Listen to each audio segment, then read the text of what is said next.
when the polytheists of Arab said to the Messenger of Allah, explain to us the genealogy of your Lord.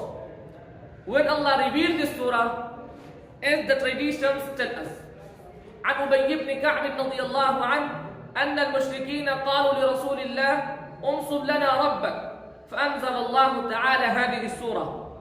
معالم التنزيل page number 329. وعن ابن عباس رضي الله عنه قالت قريش يا محمد صف لنا ربك بالذي تدعونا إليه. Imam al-Makhshari has narrated this tradition in his famous book Tafsir al-Kashaf, volume number 5, page number 812. My brothers, we must keep in our mind its significance and value. This is very short but very sweet. It is equivalent to 1/3 of the